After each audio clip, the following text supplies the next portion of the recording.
You know those neighborhoods where the HOA thinks they run the place like it's their personal kingdom? Yeah, that's where I live or used to live. Let me tell you how they pushed me too far over something as dumb as cars, and how I turned the tables so hard, the entire HOA ended up homeless. So, I'm a mechanic by trade. Not the kind who just works in a little corner shop. I restore and flip classic cars. Mustangs, GTOs, even the occasional Aston Martin if I'm lucky. Naturally, my house had a decent driveway, and I parked a few of my projects outside. Nothing junky, mind you, they weren't rust buckets. They just needed a little TLC before heading to auction. But the HOA president, Karen, of course her name was Karen, didn't like that. She said, "Too many cars make the neighborhood look trashy. Never mind that half the neighborhood drove beat-up minivans with duct-taped bumpers. She only had a problem with me. First, she sent me a friendly notice. Then, when I ignored it, my fees suddenly tripled. Her reasoning? Parking violations. They claimed my driveway wasn't zoned for more than 2 vehicles.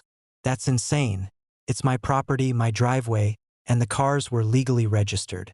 But the HOA has these stupid bylaws. And they thought they had me cornered.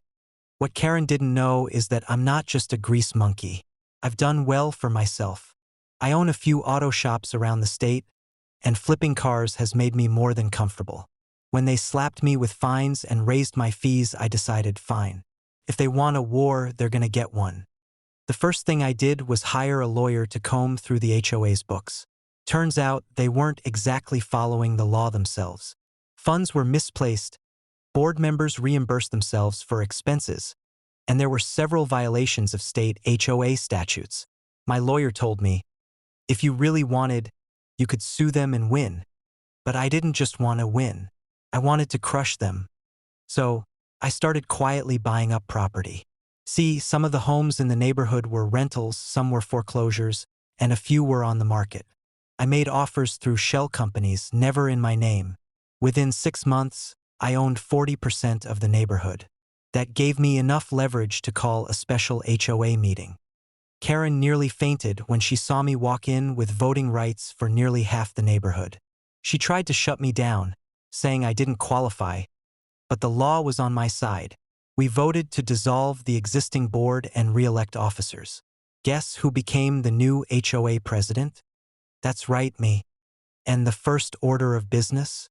Reversing every single ridiculous bylaw they had ever enforced. Driveway limits? Gone. Grass length requirements? Gone. Approved color palette for house paint? Gone. People were cheering. Felt like I was leading a revolution. But I wasn't done. Because remember those shady financials? We audited the HOA. Every single board member, including Karen, was found guilty of misusing funds. They owed tens of thousands back to the HOA. When they couldn't pay, liens went on their homes. And guess who had first rights to buy those homes when they went into foreclosure? Me. One by one, the old HOA board lost their houses. Karen fought the hardest, of course. She called me vindictive and evil, and even threatened to sue me personally. But when the sheriff showed up to evict her, she screamed the whole way down the driveway while her precious Lexus got towed for unpaid tickets. Now, I own the majority of the neighborhood. I rent out most of the homes to good tenants who don't care about petty HOA drama. And the kicker? I park as many cars in my driveway as I damn well please. In fact, I hosted a neighborhood barbecue last month where I parked 12 restored cars in my front yard just for show. The neighbors loved it. The old HOA board? Scattered. Karen's renting an apartment 2 towns over. The rest of them learned what happens when you mess with someone who actually understands the law and has the money to fight back. So yeah, the HOA tried to fine me over a few cars. Instead, I bought the whole neighborhood and evicted them all. Funny how things work out when you push the wrong guy too far.